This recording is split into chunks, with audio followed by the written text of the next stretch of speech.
ଝଡ଼ ବର୍ଷା red alert. ଓଡ଼ିଶାରେ ପ୍ରବଳ ବର୍ଷା ଓ ଝଡ଼ର ସମ୍ଭାବନା।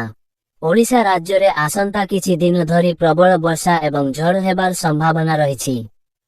ପାଣିପାଗ ବିଭାଗ ପକ୍ଷରୁ ଏନେଇ ୟେଲୋ ଏବଂ ଅରେଞ୍ଜ ୱାର୍ଣ୍ଣିଂ ଜାରି କରାଯାଇଛି।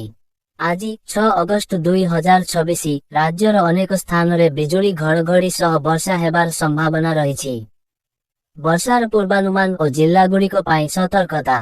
ଆଜି ଓ ଆସନ୍ତାକାଲି ରାଜ୍ୟରେ ଭୀଷଣ ବର୍ଷା ହେବାର ସମ୍ଭାବନା ରହିଛି।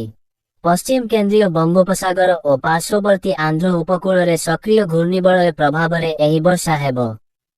ମୟୂରଭଞ୍ଜ ଜିଲ୍ଲାକୁ ପ୍ରବଳରୁ ଅତି ପ୍ରବଳ ବର୍ଷା ପାଇଁ ଅରେଞ୍ଜ ଆଲର୍ଟ ଜାରି କରାଯାଇଛି। Yellow alert. ଆଜି 21ଟି ଜିଲ୍ଲାକୁ ୟେଲୋ ଆଲର୍ଟ ଜାରି କରାଯାଇଛି। ଏହି ଜିଲ୍ଲାଗୁଡ଼ିକ ମଧ୍ୟରେ ମାଲକାନଗିରି, କୋରାପୁଟ, ଗଜପତି, ଗଞ୍ଜାମ, ନୟାଗଡ଼, ଖୋର୍ଦ୍ଧା, ପୁରୀ, କଟକ, ଜଗତସିଂହପୁର, କେନ୍ଦ୍ରାପଡ଼ା, ଯାଜପୁର, ଭଦ୍ରକ, ବାଲେଶ୍ୱର, କେନ୍ଦୁଝର ଓ ମୟୂରଭଞ୍ଜ ଅନ୍ତର୍ଭୁକ୍ତ। ଅନ୍ୟାନ୍ୟ ସ୍ଥାନରେ ବର୍ଷା। 5 ତାରିଖ ବୁଧବାର ଦିନ ବାଲେଶ୍ୱର, ସୁନ୍ଦରଗଡ଼, ଅନୁଗୁଳ, ଢେଙ୍କାନାଳ, କେନ୍ଦୁଝର, ମୟୂରଭଞ୍ଜ, ରାୟଗଡ଼ା, କୋରାପୁଟ, ମାଲକାନଗିରି ଓ ଗଜପତିରେ ପ୍ରବଳ ବର୍ଷା ହୋଇପାରେ।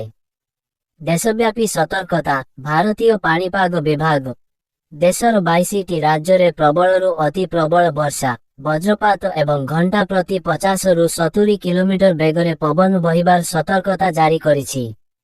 ବର୍ଷାର ପ୍ରଭାବ। ଭୁବନେଶ୍ୱର ଓ କଟକ। ଭୁବନେଶ୍ୱରରେ ରାତି ସାରା ଅବିଶ୍ରାନ୍ତ ପ୍ରବଳ ବର୍ଷା ହୋଇଛି ଏବଂ ସକାଳ 5ଟା 30 ସୁଦ୍ଧା 97.2 ମି ବର୍ଷା ରେକର୍ଡ କରାଯାଇଛି।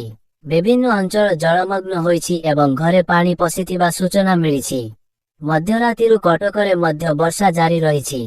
ଅନ୍ୟାନ୍ୟ ରାଜ୍ୟରେ ପ୍ରଭାବ। କେରଳ ଏବଂ ଆସାମରେ ନିରନ୍ତର ମୂଷଳଧାରାରେ ବର୍ଷା ସାଧାରଣ ଜୀବନକୁ ଗୁରୁତର ଭାବରେ ବ୍ୟାହତ କରିଛି।